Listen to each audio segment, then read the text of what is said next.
আলহামদুলিল্লাহ ওয়াসসালাতু ওয়াসসালাম আলা রাসূলিল্লাহ ওয়া আলা আলিহি ওয়া সাহবিহি আজমাইন আম্মা বাদ আউযু বিল্লাহি মিনাশ শাইতানির রাজীম বিসমিল্লাহির রহমানির রহিম ওয়া লাকাদ ইয়াসসারনাল কুরআনা লিয-যিকরি ফাহাল মিন মুদ্দাকির রব্বি ইশরাহ লি সাদরি ওয়া ইয়াসসির লি আমরি ওয়াহলুল উকদাতাম মিন লিসানি ইয়াফকাহু কাওলি।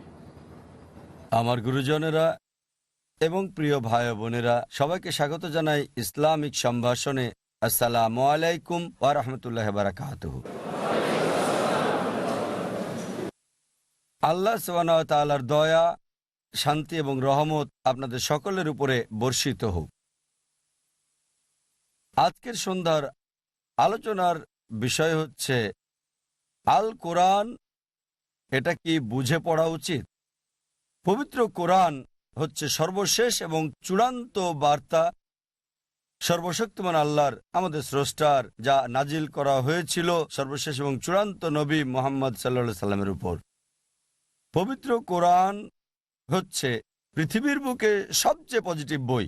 এটা হচ্ছে মানবজাতির প্রতি আহ্বান, এটা হচ্ছে দয়া এবং জ্ঞানের ঝর্ণাধারা, পথহারাদের জন্য পথনির্দেশ, অস্বীকারীর জন্য সতর্কবাণী, সন্দেহকারীর জন্য নিশ্চয়তা এবং দুঃখীদের জন্য সান্ত্বনা।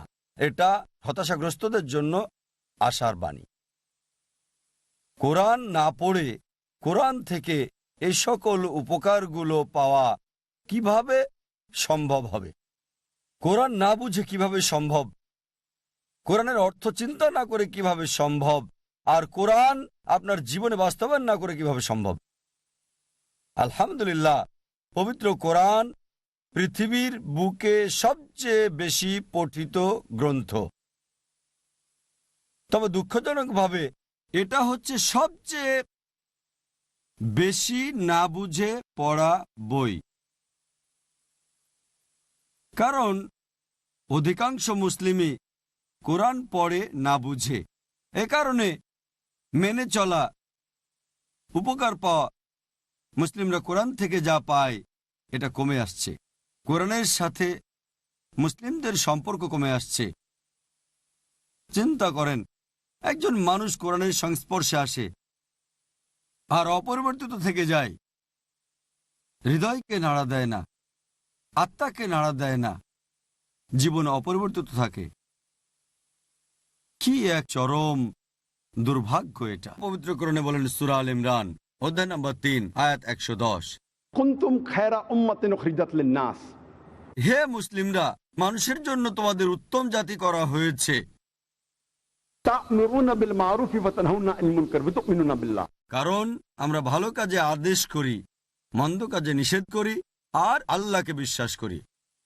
আল্লাহ আমাদের বলেছেন মুসলিম, খায়রা উম্মাহ, মানুষের জন্য উত্তম জাতি হিসেবে প্রেরণ করা হয়েছে। আর তিনি আমাদের কারণটাও বলে দিয়েছেন, কারণ আমরা ভালো কাজের আদেশ করি, মন্দ কাজে নিষেধ করি এবং আল্লাহকে বিশ্বাস করি। আমরা মুসলিমরা যদি না বুঝে কোরআন পড়ি, কিভাবে ভালো কাজের আদেশ করব, মন্দ কাজে নিষেধ করব? আর যদি ভালো কাজের আদেশ না করি, মন্দ কাজে নিষেধ না করি, আমরা মুসলিম হওয়ার যোগ্য না, খায়রা উম্মাহ হওয়ার যোগ্য না। তাই যদি আমরা খায়রা উম্মাহ হতে চাই, যদি মুসলিম হতে চাই, আমাদেরকে বুঝে কোরআন পড়তে হবে, যাতে আমরা ভালো কাজের আদেশ দিতে পারি, মন্দ কাজে নিষেধ করতে পারি। আরবি শব্দ কোরআন এসেছে আরবি মূল শব্দ কোরা থেকে, যার অর্থ বই। একটা আরবি শব্দ ইকরা থেকেও এসেছে, যার অর্থ পড়া, যার অর্থ আবৃত্তি করা, যার অর্থ ঘোষণা করা। কিভাবে আমরা আল্লাহ সুবহানাহু ওয়া তাআলার বার্তা ঘোষণা করব আল্লাহর কথা না বুঝে? কোরআনের আরেকটা নাম আছে, সেটা হচ্ছে ফুরকান, মানে সত্য মিথ্যা নির্ণয়ের মাপকাঠি। আমরা কেবল সত্য এবং মিথ্যা আলাদা করতে পারবো যদি আমরা কোরআনের অর্থ বুঝি।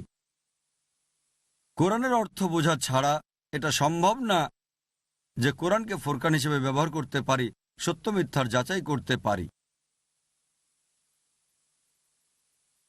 চলুন এবার দেখি মুসলিমদের কোরআন না বুঝে পড়ার পেছনে বিভিন্ন অজুহাতগুলো কি কি। সবচেয়ে কমন অজুহাতটা হচ্ছে আমরা ভাষা হিসেবে আরবি জানি না। এখন বিশ্বের জনসংখ্যা প্রায় 600 কোটি, আর মোট জনসংখ্যার প্রায় 20 থেকে 25% হচ্ছে মুসলিম। প্রায় 130 থেকে 150 কোটি মুসলিম সারা পৃথিবীতে আছে। আর মুসলিম জনসংখ্যার মধ্যে প্রায় 15 ভাগ হচ্ছে আরব, আরও অল্প কিছু রয়েছে অনারব, যারা আরবিকে ভাষা হিসেবে জানে না। সুতরাং মুসলিমদের মধ্যে 80%-এরও বেশি হচ্ছে মুসলিম, তারা ভাষা হিসেবে আরবি জানে না।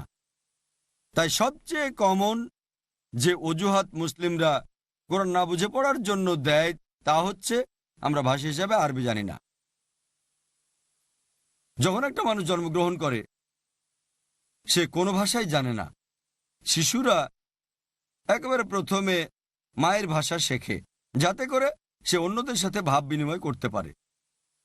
পরবর্তীতে সে সমাজের ভাষাটা শেখে, যাতে অন্য লোকদের সাথে কথা বলতে পারে। হয়তো যে ভাষায় পড়ালেখা করে সেটাই সে শিখতে পারে। প্রায় সব মানুষই কম বেশি 2-3টা ভাষা জানে, কেউ আবার 5টাও জানে, কেউ কেউ ভাষা গবেষক। তবে অধিকাংশ মানুষই, প্রায় সবাই কমপক্ষে 2-3টা ভাষা জানে।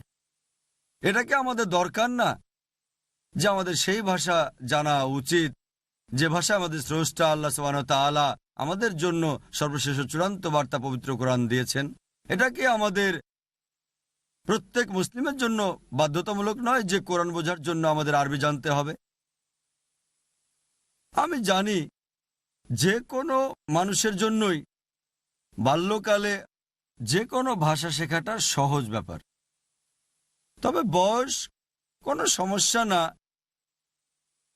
যে কোনো মানুষের কোনো কাজ করার ক্ষেত্রে। আর ডক্টর মরিস বুকাইলির কথা আমার মনে পড়ে। আপনারা অনেকেই জানেন যে ডক্টর মরিস বুকাইলি ছিলেন খুবই বিখ্যাত সার্জন এবং বিজ্ঞানী, যাকে মেডিসিনের উপরে ফ্রেঞ্চ একাডেমি অ্যাওয়ার্ড দেওয়া হয়েছিল।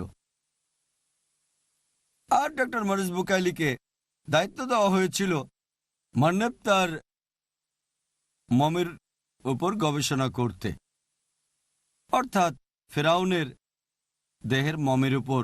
কথাটা মুসা আলাইহিস সালামের সময় হয়েছিল, যেটা উল্লেখ আছে বাইবেলে। আর মান্নেব তার মমির উপর গবেষণার পর যা কিং উপত্যকায় পাওয়া গিয়েছিল, তিনি খ্রিস্টান হিসেবে বাইবেলের বর্ণনা জানতেন, যা বলা হয়েছে মুসা আলাইহিস সালাম সম্পর্কে। আরও জানতেন যে ফিরআউন যখন ছুটছিল মুসা আলাইহিস সালামের পেছনে, সমুদ্র তখন 2 ভাগে বিভক্ত হয়ে গিয়েছিল। মুসা আলাইহিস সালাম পার হলেন, সমুদ্র আবার আগের জায়গায় ফিরে আসলো, আর ফিরআউন ডুবে মারা গেল। কিন্তু তিনি সৌদি আরবে যখন গেলেন, সেখানে তাকে একজন মুসলিম বলল যে কোরআন ইতিমধ্যে কথা বলেছে সূরা ইউনূস অধ্যায় নম্বর 10 আয়াত নম্বর 92 যে আল্লাহ বলেছেন, আমি ফিরআউনের দেহকে সংরক্ষণ করব পরবর্তী প্রজন্মের জন্য নিদর্শন স্বরূপ। ডক্টর মরিস বুকাইলি তিনি চমকে গেলেন যে কিভাবে এই বই, পবিত্র কোরআন 1400 বছর আগে এই কথা বলে যে সর্বশক্তিমান আল্লাহ ফিরআউনের দেহকে সংরক্ষণ করবেন পরবর্তী মানুষের জন্য নিদর্শন স্বরূপ, মানবজাতির জন্য নিদর্শন স্বরূপ, যে কথা বাইবেলেও বলা হয় নাই। আর এটাই তাকে কোরআনের অনুবাদ পড়তে প্ররোচিত করেছিল। যখন কোরআনের অনুবাদ পড়লেন তিনি খুবই অনুপ্রাণিত হয়েছিলেন আর কোরআনের ভাষা বুঝতে চাইলেন। তাই 50 বছর বয়সে তিনি আরবি ভাষা শিখেছিলেন কোরআন ভালোভাবে বোঝার জন্য। চিন্তা করেন, একজন অমুসলিম, একজন খ্রিস্টান ভালোভাবে কোরআন বোঝার জন্য ভাষা হিসেবে আরবি শিখেছিলেন।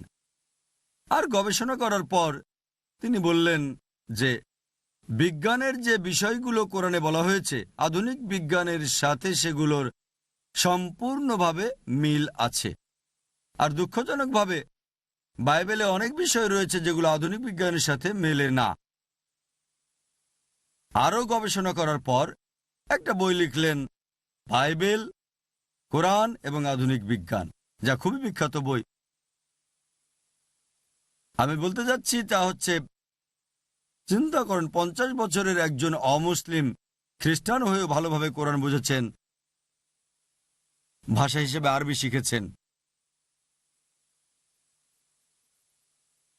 আর আমরা মুসলিমরা বড় অজুহাত দাঁড় করাই যে ভাষা হিসেবে আরবি জানি না। আমি বলছি না যে প্রত্যেক মুসলিমকেই ডক্টর মরিস বুকাইলির মতো হতে হবে, যে ডক্টর মরিস বুকাইলি 50 বছর বয়সে আরবিকে ভাষা হিসেবে শিখেছেন। তবে একজন মুসলিম যদি ভাষা হিসেবে আরবি নাও জানে, তাহলে তার কোনো অজুহাত দেখাতে পারবে না, কারণ সে কোরআনের অনুবাদগুলো পড়তে পারে। আর আলহামদুলিল্লাহ, পৃথিবীর অধিকাংশ ভাষাতেই পবিত্র কোরআনের অনুবাদ হয়েছে। মাওলানা আব্দুল মজিদ দারাবাদি বলেন, কোরআনের অনুবাদ করা হচ্ছে সবচেয়ে কঠিন, পৃথিবীর সবচেয়ে কঠিন বই। কোরআনের ভাষা খুবই গভীর, এটা স্বর্গীয়, খুবই পবিত্র। এটাতে কোনো কিছু সংযোজন করা যায় না, এটা পরিবর্তন করা যায় না। আর এ কারণেই কোরআন হচ্ছে অনুবাদ করার জন্য সবচেয়ে কঠিন বই। এটা শুধু অনুবাদ করা কঠিনই না, সত্যি বলতে এটা এমন একটা বই যা অনুবাদ করা অসম্ভব ব্যাপার। তারপর আলহামদুলিল্লাহ অনেক বিশেষজ্ঞ আছেন যারা বছরের পর বছর সময় ব্যয় করেছেন, যারা 1 দশকেরও বেশি সময় ধরে গবেষণা করেছেন এবং পবিত্র কোরআনের অনুবাদ করেছেন পৃথিবীর অধিকাংশ ভাষায়। যদিও আমি একমত যে কোনো অনুবাদকের অনুবাদই শতভাগ সঠিক না, কারণ অনুবাদটা হচ্ছে মানুষের হাতের করা কাজ, আর আরবি কোরআনটা সর্বশক্তিমান আল্লাহ স্রষ্টার বাণী। তা সত্ত্বেও এই অনুবাদ অন্তত কোরআনের মূল বার্তাটা জানতে আমাদের সাহায্য করছে, আমাদের স্রষ্টা আল্লাহ সুবহানাহু ওয়া তাআলার বাণী। আমরা মুসলিমরা অনুবাদ না পড়ার পেছনে যে অজুহাতগুলো দেখাই তা যে আমরা খুবই ব্যস্ত পড়ালেখা নিয়ে, আমাদের কাজে আমরা ব্যস্ত ব্যবসা নিয়ে ইত্যাদি। আমাদের অনেকেই বছরের পর বছর ব্যয় করছি অসংখ্য বিভিন্ন রকম বই পড়ে, স্কুল, কলেজ এবং বিশ্ববিদ্যালয়ে, শুধু একটা ডিগ্রি অর্জনের জন্য। আমাদের স্রষ্টা আল্লাহ সুবহানাহু ওয়া তাআলার বার্তা পড়ার সময় কি আমাদের নেই? কোরআন পড়তে কত সময় লাগবে? আমাদের নবীজি মুহাম্মদ সাল্লাল্লাহু আলাইহি ওয়াসাল্লাম বলেছেন, এটা সহিহ তিরমিজির একটা হাদিস, যে তিনি বলেছেন 3 দিনের কম সময়ে যে কোরআন পড়ে সে কোরআন এখনো বোঝেনি। তার মানে যদি কেউ মনোযোগ দিয়ে কোরআন পড়ে, কমপক্ষে তার 3 দিন সময় লাগবে কমপক্ষে। যদি কিছুটা ধীরে পড়ে হয়তো 5 দিন লাগবে, আর যদি একদিনে 1 জাজ বা 1 পারা পড়ে তাহলে হয়তো সময় লাগবে 1 মাস। আমরা কলেজ এবং বিশ্ববিদ্যালয় থেকে যে ডিগ্রি অর্জন করি তা আমাদের পৃথিবীতে সাহায্য করতেও পারে, নাও পারে। আমার জানা মতে হাজার হাজার পোস্ট গ্রাজুয়েটও আছেন যাদের চাকরি নেই।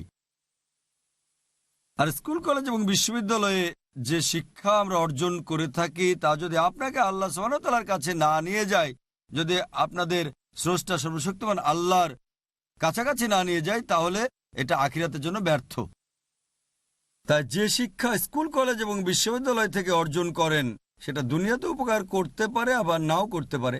আর যদি সেটা আমাদের স্রষ্টা আল্লাহ সুবহানাহু ওয়া তাআলার নিকটবর্তী না করে, তাহলে আখিরাতের জন্য উপকার আসবে না। তবে কোরআন এই ব্যাপারে বলছে যে, আল্লাহ কোরআনে বলেন, সূরা বাকারা অধ্যায় নম্বর 2 আয়াত 1 এবং 2, আলিফ লাম মিম যালিকাল কিতাবু লা রাইবা ফীহি হুদাল লিল মুত্তাকিন। এটা হচ্ছে মুসলিমদের জন্য পথপ্রদর্শক, কোনো সন্দেহ নেই যারা ভয় করে আল্লাহ সুবহানাহু ওয়া তাআলাকে। তার মানে আল্লাহ আপনাকে নিশ্চয়তা দিচ্ছেন যে এটা সুস্পষ্ট পথপ্রদর্শক, আর এটা আপনাকে অবশ্যই এই দুনিয়াতে মঙ্গল করবে, পাশাপাশি আখিরাতেরও কল্যাণ করবে। আল্লাহ কোরআনে বলেন, সূরা কাহাফ অধ্যায় নম্বর 18 আয়াত 54, যে এই কিতাব যাতে সবকিছুই ধারাবাহিকভাবে বিস্তারিত আছে, যাতে মানুষের জন্য কল্যাণ রয়েছে। তবে খুব কম মানুষই শুকরিয়া আদায় করে থাকে। একই কথা আল্লাহ বলেছেন সূরা জুমার অধ্যায় নম্বর 39 আয়াত নম্বর 27, যে আল্লাহ সুবহানাহু ওয়া তাআলা অনেক দৃষ্টান্ত বিস্তারিত বলেছেন যাতে মানুষেরা উপদেশ গ্রহণ করতে পারে। যদি কোরআন পড়েন তবে অবশ্যই এই দুনিয়ার উপকার হবে, পাশাপাশি আখিরাতেরও উপকার হবে। তাই আপনি কোরআন পড়েন। যদি আরবি ভাষা না জানেন তাহলে যে ভাষা জানেন সে ভাষাতেই পড়েন। যদি ইংরেজি জানেন তাহলে ইংরেজিতে পড়েন, যে ভাষাটা সবচেয়ে ভালো বোঝেন।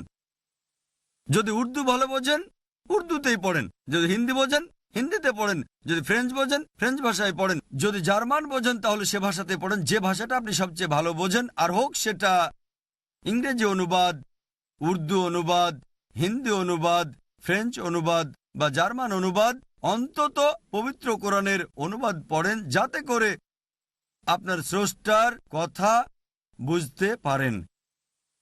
আমি একটা উদাহরণ দিচ্ছি।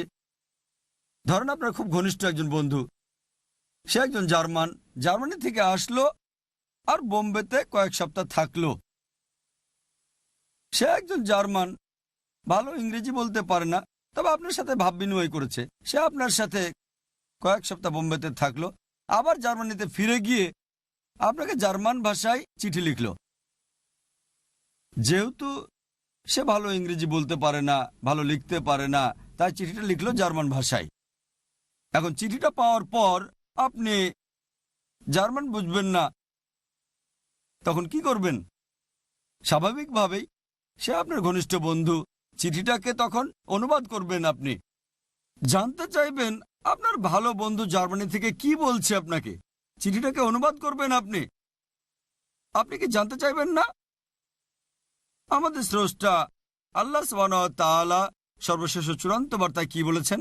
আপনাকে কোরআনের অনুবাদ করতে হবে না। কোরআন আলহামদুলিল্লাহ ইতিমধ্যে পৃথিবীর প্রধান প্রধান ভাষাগুলোতে অনুবাদ করা হয়ে গেছে। অনেক মুসলিমই মনে করে যে কোরআন শুধুমাত্র মুসলিমদের জন্য এসেছে, কোরআন কোনো অমুসলিমদের জন্য নয়। আল্লাহ কোরআনে বলেন সূরা ইব্রাহিম অধ্যায় নম্বর 14 আয়াত নম্বর 1, আলিফ লাম র, এই হচ্ছে কিতাব যা আল্লাহ তোমাকে দিয়েছেন যাতে তুমি মানব জাতিকে পথ দেখাতে পারো অন্ধকার থেকে আলোর দিকে।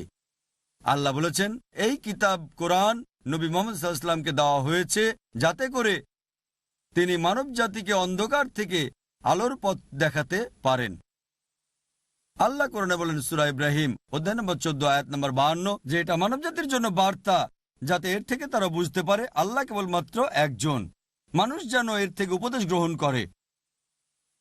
কোরআন বলছে সূরা বাকারা অধ্যায় 2 আয়াত 185, রমজান মাসেই পবিত্র কোরআন নাজিল করা হয়েছে মানব জাতিকে পথ দেখানোর জন্য, সত্য আর মিথ্যাকে আলাদা করার জন্য। এই পবিত্র কোরআন রমজান মাসে নাজিল করা হয়েছে মানব জাতিকে পথ দেখানোর জন্য, শুধু মুসলিম বা আরবদের জন্য নয়, সমগ্র মানব জাতির জন্য, সত্য এবং মিথ্যার পার্থক্যকারী রূপে। আল্লাহ বলেন সূরা আল জুমার অধ্যায় নম্বর 39 আয়াত নম্বর 41, আমি তোমাকে এই কিতাব দিয়েছি নবী মুহাম্মদ সাল্লাল্লাহু আলাইহি ওয়াসাল্লামকে যাতে করে তুমি মানুষকে পথ দেখাতে পারো। কোরআন বলছে না যে কোরআন নাজিল করা হয়েছে নবী মুহাম্মদ সাল্লাল্লাহু আলাইহি সাল্লামের উপর শুধু মুসলিম আরবদের পথ দেখাতে, বলছে যাতে সমগ্র মানব জাতিকে পথ দেখাতে পারো। তারপরও কিছু মুসলিম রয়েছে যারা অমুসলিমদের কোরআন পড়তে দেয় না, এই ভেবে যে এই অমুসলিম কি বুঝবে কোরআনের, এরা তো অমুসলিম, এরা মুশরিক, এরা কাফির, এরা কোরআনের কি বুঝবে, আর নিজেদেরকে সেরা মনে করে।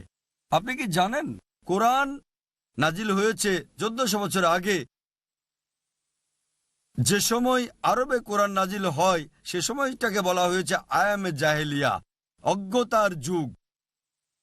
আর কোরআন নাজিলের আগের সময়টাতে আরবরা পৃথিবীর সবচেয়ে অজ্ঞ জাতি হিসেবে পরিচিত ছিল। চিন্তা করেন, এই কোরআন আরবের জীবনধারাকে বদলে দিয়ে তাদেরকে করেছে পৃথিবীর আলোর মশালবাহী। তাই কোরআন যখন 1400 বছর আগে এই লোকদের বদলে দিয়েছে, তাহলে কেন এখনকার সময়ের অমুসলিমদের বদলে দিতে পারবে না? এখন তো অন্ধকার যুগও নয়। ইতিহাস আমাদের বলে সেটা ছিল আয়ামে জাহেলিয়া, অন্ধকার যুগ। আল্লাহ কোরআনে বলেন, সূরা আম্বিয়া অধ্যায় নম্বর 21 আয়াত 107, ওয়ামা আরসালনাকা ইল্লা রাহমাতাল লিল আলামিন, যে আমি তো তোমাকে প্রেরণ করেছি সমগ্র মানব জাতির রহমত হিসেবে, সমগ্র সৃষ্টির রহমত হিসেবে, সমগ্র দুনিয়ার রহমত হিসেবে। নবী মুহাম্মদ সাল্লাল্লাহু আলাইহি সাল্লাম শুধু মুসলিম বা আরবদের জন্যই নন, সর্বশেষ এবং চূড়ান্ত নবী ছিলেন সমগ্র মানব জাতির জন্য। পবিত্র কোরআনে সূরা সাবা অধ্যায় 34 আয়াত 28 বলছে, ওয়ামা আরসালনাকা ইল্লা কাফাতাল লিন-নাস বাশীরা ওয়া নাযীরা, আমি তোমাকে সারা দুনিয়ার নবী হিসেবে প্রেরণ করেছি, সুসংবাদদাতা এবং পাপের জন্য সতর্ককারী হিসেবে। তারপরও মানুষের মাঝে অধিকাংশই তা জানে না। তাই নবী মুহাম্মদ সাল্লাল্লাহু আলাইহি ওয়াসাল্লাম শুধু মুসলিম বা আরবদের জন্যই ছিলেন না, সমগ্র মানব জাতির জন্য ছিলেন। আমরা মুসলিমরা দুঃখজনকভাবে কোরআনকে দখল করে রাখতে চাই কোবরার মতো। আমরা নিজেরাও পড়ি না, আবার অন্যকেও পড়তে দেই না। আর অনেক মুসলিমই কোরআন থেকে উদ্ধৃতি দেয়, বলে যে কোরআন অমুসলিমদেরকে দেওয়া যাবে না কারণ আল্লাহ বলেছেন। তারা উদ্ধৃতি দেয় সূরা ওয়াকিয়া অধ্যায় নম্বর 56 আয়াত 77 থেকে 80। এতে বলা হয়েছে যে এই কোরআনকে অত্যন্ত সুরক্ষিতভাবে সংরক্ষণ করা হয়েছে, পবিত্র ছাড়া কেউ এটাকে স্পর্শ করতে পারে না। এটা জগৎসমূহের প্রতিপালকের নিকট থেকে। আর অনেক মুসলিম বলে যে দেখো কোরআন বলছে পবিত্ররা ছাড়া কেউই কোরআনকে স্পর্শ করতে পারে না, আর অমুসলিম তারা নাজিস, তারা তো নাপাক, তারা অপবিত্র, এই কারণে অমুসলিমরা কোরআন স্পর্শ করতে পারবে না। যদি নজরুলে কোরআন পড়েন কেন এই আয়াত নাজিল হয়েছিল, তাহলে দেখবেন যে মক্কার মুশরিক এবং কাফিররা অভিযোগ করত যে এই কোরআন নাউজুবিল্লাহ এটা হচ্ছে শয়তানের কথা, এগুলো শয়তানের কথা। আল্লাহ নাজিল করলেন কেউ একে স্পর্শ করতে পারে না। আরবি শব্দটা এখানে কিতাবে মাখনুন, তার মানে যে গ্রন্থ সুরক্ষিত, কিতাবে মাখনুন। এই কিতাবে মাখনুন এটা পবিত্র কোরআনকে বোঝানো হচ্ছে না। এই কোরআন কিতাবকে আরবিতে বলা হয় মুসাফ। কোরআন তাহলে কি বোঝাচ্ছে? আপনি যদি আরেকটা রেফারেন্স পড়েন,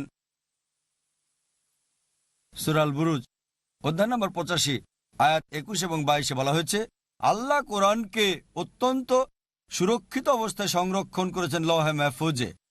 তাহলে কোরআন এখানে যা বলছে তা বোঝাচ্ছে লৌহে মাহফুজের কোরআনের কথা। এটা এই কোরআন নিয়ে বলছে না, কারণ যদি এটা এই কোরআনকে নিয়ে বলতো, যদি এই কোরআনের কথা বোঝাতো, আর যদি আরবি শব্দ মুতাহেরিন ব্যবহৃত হতো, তাহলে এটা শুধু শরীরের পবিত্রতাই বোঝাতো। তাহলে যে কোনো অমুসলিম সহজেই বাজারে গিয়ে কোরআনের একটা কপি কিনতো 150 টাকা দিয়ে, 200 টাকা দিয়ে, $4 বা $5 দিয়ে, আর এই কোরআন ভুল প্রমাণিত হতো। মুতাহেরিন শব্দটা শুধু শরীরের পবিত্রতাকেই বোঝাচ্ছে না, এটা মনের পবিত্রতাকেও বোঝায়। হৃদয়ের, আত্মার, মনের নিষ্পাপ বলতে যাদের বোঝানো হচ্ছে তারা হচ্ছে ফেরেশতা। যে কেউ সুরক্ষিত অবস্থায় এই কোরআনকে স্পর্শ করতে পারবে না লৌহে মাহফুজে, ফেরেশতাগণ ছাড়া। আর মক্কার মুশরিকদের অভিযোগের জবাব দেওয়া হচ্ছে যে এই কোরআন শয়তানের কথা, এটা না। তাই কোরআনের এই আয়াত এখানে শরীরের পবিত্রতার কথা বলা হচ্ছে না। যদি পবিত্র হয় ভালো, এটা মুস্তাহাব আলহামদুলিল্লাহ, তবে বাধ্যতামূলক না। আমরা মুসলিমরা দুঃখজনকভাবে কোরআনকে দখল করে রাখতে চাই কোবরার মতো। আমরা নিজেরাও পড়ি না, আবার অন্যকেও পড়তে দেই না। আর অনেক মুসলিমই কোরআন থেকে উদ্ধৃতি দেয়, বলে যে কোরআন অমুসলিমদেরকে দেওয়া যাবে না কারণ আল্লাহ বলেছেন। তারা উদ্ধৃতি দেয় সূরা ওয়াকিয়া অধ্যায় নম্বর 56 আয়াত 77 থেকে 80।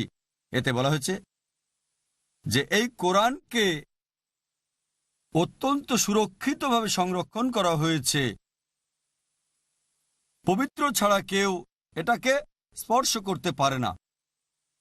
এটা জগৎসমূহের প্রতিপালকের নিকট থেকে। আর অনেক মুসলিম বলে যে দেখো কোরআন বলছে পবিত্ররা ছাড়া কেউই কোরআনকে স্পর্শ করতে পারে না। আর অমুসলিম তারা নাজিস, তারা তো নাপাক, তারা অপবিত্র, এই কারণে অমুসলিমরা কোরআন স্পর্শ করতে পারবে না। যদি নজরুলে কোরআন পড়েন কেন এই আয়াত নাজিল হয়েছিল, তাহলে দেখবেন যে মক্কার মুশরিক এবং কাফিররা অভিযোগ করত যে এই কোরআন নাউজুবিল্লাহ এটা হচ্ছে শয়তানের কথা, এগুলো শয়তানের কথা। আল্লাহ নাজিল করলেন কেউ একে স্পর্শ করতে পারে না। আরবি শব্দটা এখানে কিতাবে মাখনুন, তার মানে যে গ্রন্থ সুরক্ষিত। কিতাবে মাখনুন, এই কিতাবে মাখনুন এটা পবিত্র কোরআনকে বোঝানো হচ্ছে না। এই কোরআন কিতাবকে আরবিতে বলা হয় মুসাফ। কোরআন তাহলে কি বোঝাচ্ছে? আপনি যদি আরেকটা রেফারেন্স পড়েন, সূরা আল বুরুজ অধ্যায় নম্বর 85 আয়াত 21 এবং 22 বলা হয়েছে আল্লাহ কোরআনকে অত্যন্ত সুরক্ষিত অবস্থায় সংরক্ষণ করেছেন লওহে মাহফুজে। তাহলে কোরআন এখানে যা বলছে তা বোঝাচ্ছে লওহে মাহফুজের কোরআনের কথা। এটা এই কোরআন নিয়ে বলছে না। কারণ যদি এটা এই কোরআনকে নিয়ে বলতো, যদি এই কোরআনের কথা বোঝাতো, আর যদি আরবি শব্দ মুতাহিরিন ব্যবহৃত হতো, তাহলে এটা শুধু শরীরের পবিত্রতাই বোঝাতো। তাহলে যে কোনো অমুসলিম সহজেই বাজারে গিয়ে কোরআনের একটা কপি কিনতো 150 টাকা দিয়ে, 200 টাকা দিয়ে, $4 বা $5 দিয়ে, আর এই কোরআন ভুল প্রমাণিত হতো। মুতাহিরিন শব্দটা শুধু শরীরের পবিত্রতাকেই বোঝাচ্ছে না, এটা মনের পবিত্রতাকেও বোঝায়। হৃদয়ের, আত্মার, মনের নিষ্পাপ বলতে যাদের বোঝানো হচ্ছে তারা হচ্ছে ফেরেশতা। যে কেউ সুরক্ষিত অবস্থায় এই কোরআনকে স্পর্শ করতে পারবে না লওহে মাহফুজে, ফেরেশতাগণ ছাড়া। আর মক্কার মুশরিকদের অভিযোগের জবাব দেওয়া হচ্ছে যে এই কোরআন শয়তানের কথা, এটা না। তাই কোরআনের এই আয়াত এখানে শরীরের পবিত্রতার কথা বলা হচ্ছে না। যদি পবিত্র হয় ভালো, এটা মুস্তাহাব আলহামদুলিল্লাহ, তবে বাধ্যতামূলক না। আর এছাড়াও যদি এটা শর্ত হতো, চিন্তা করেন, যদি এটা শর্ত হতো যে যদি একজনকে শিরকমুক্ত করা যায় আর অপবিত্র অবস্থায় কোরআন স্পর্শ করাকে ছোট গুনাহ মনে করেন, ওযু ছাড়া স্পর্শ করা, তারপরও শিরকমুক্ত করা যা ইসলামের সবচেয়ে বড় গুনাহ। শিরকের এই বড় গুনাহ দূর করতে ছোট গুনাহ কোনো সমস্যা না, তারপরও এটা ভালো। তবে তাফসীর বিশেষজ্ঞগণ বলেছেন এই আয়াতের মানে বা এটা বলছে না যে কোরআন স্পর্শ করতে হলে কাউকে ওযু করতে হবে। তবে ওযু হলে ভালো, এটা মুস্তাহাব আলহামদুলিল্লাহ, তবে জরুরি না। অনেক মানুষ আছে, অনেক মুসলিম যারা বলে ঠিক আছে ভাই জাকির, অমুসলিমদের কোরআন দেন, তবে শুধু ইংলিশ অনুবাদটাই দেবেন, আরবি মূলটা দেবেন না। বা হিন্দি অনুবাদ দেন, উর্দু অনুবাদ দেন, আমার কোনো সমস্যা নেই যদি কেউ দেয় শুধু কোরআনের অনুবাদটা। তবে আমি ব্যক্তিগতভাবে পছন্দ করি অনুবাদের সাথে মূল আরবিটাও দিতে। কেন? কারণ অনুবাদটা কোনো মানুষের করা কাজ, আর কোনো মানুষই পরিপূর্ণ না। যা আমি আগে বলেছি যে কোনো অনুবাদই পরিপূর্ণ না। আর যদি অনুবাদক কোনো ভুল করে থাকে, এজন্য আল্লাহ সুবহানাহু ওয়া তাআলা দায়ী হবেন না। কারণ যদি মূল আরবিটা যাচাই করে দেখি, অনুবাদ ছাড়া আমরা সহজেই বুঝতে পারি যে অনুবাদে যদি ভুল থাকে সেটা মানুষের দ্বারা ভুল হয়েছে, আল্লাহ সুবহানাহু ওয়া তাআলা না। তাই আমি ব্যক্তিগতভাবে পছন্দ করি অনুবাদের সাথে সাথে মূল আরবিটাও দিতে, যাতে করে যদি কোনো ভুল থেকেও যায় সেজন্য আল্লাহ সুবহানাহু ওয়া তাআলাকে যেন দায়ী করা না হয়, দায় অনুবাদকের উপরে যাবে। আর এছাড়াও আল্লাহ যদি চান যে আমি পুরস্কৃত হব, নবীজি মুহাম্মদ সাল্লাল্লাহু আলাইহি ওয়াসাল্লামের সঙ্গ পাব। কেন? কারণ আমি যদি নবীজি মুহাম্মদ সাল্লাল্লাহু আলাইহি ওয়াসাল্লামের জীবনী পড়ি, তিনি অমুসলিম রাজাদের কাছে যে চিঠি পাঠাতেন তার মধ্যে কোরআনের আয়াত লেখা থাকত। কারণ সাহাবীরাও অমুসলিম রাজাদের কাছে কোরআনের সে আয়াত ব্যবহার করতেন যেটা নবীজি ব্যবহার করেছিলেন। তিনি আবিসিনিয়ার রাজার কাছে চিঠি পাঠিয়েছেন, রাজা হিরাক্লসের কাছে, পারস্যের রাজার কাছে, ইয়েমেনের রাজা, মিশরের রাজার কাছে। এই রাজাদের অনেকেই আলহামদুলিল্লাহ ইসলাম গ্রহণ করেছিল। তবে কেউ কেউ চিঠি ছিঁড়ে ফেলে দিয়েছিল, কেউ কেউ আবার সেই চিঠিকে পায়ের নিচে ফেলে দিয়ে মুড়িয়েছে। চিন্তা করেন, নবীজির অঙ্কিত কোরআনের আয়াত এই রাজারা ছিঁড়ে ফেলেছিল, অনেকে আবার পায়ের নিচে ফেলে দিয়ে পিষ্ট করেছিল। এমন একটা চিঠি এখনো আছে কফটাকি জাদুঘরে তুরস্কে, যার মধ্যে নবীজি কোরআনের আয়াত পাঠিয়েছিলেন। সূরা আল ইমরান অধ্যায় নম্বর 3 আয়াত নম্বর 64 বলা হয়েছে, कुल या अहलल किताब বলো হে কিতাবীগণ, तालो इला कलिमतिन सवाइम बैना बैनकुम, এসে সেই কথা যা আমাদের ও তোমাদের মধ্যে এক। प्रथम সাদৃশ্যটা কি? अल्लाह नाबुदा इल्लल्लाह আমরা আল্লাহ ছাড়া কারো ইবাদত করি वला না, नुश्रिका बिही शैय्यन আর তার সাথে কাউকে শরীক করি না, वला यत्तखिद बादुना बादन अरबाबन मिन दुनिल्लाह, এবং আমাদের মধ্য থেকে কাউকেই আমরা রব হিসেবে গ্রহণ করি না। फंतवल्लो যদি তারা মুখ ফিরিয়ে নেয়, फकुलु शदू বলো তোমরা সাক্ষী থাকো बिअन्ना मुस्लिमून, আমরা মুসলিম, আল্লাহর কাছে নিজের ইচ্ছাকে সমর্পণ করি। কোরআনের এই আয়াত অমুসলিম রাজাদের কাছে পাঠাতেন নবীজি মুহাম্মদ সাল্লাল্লাহু আলাইহি সাল্লাম।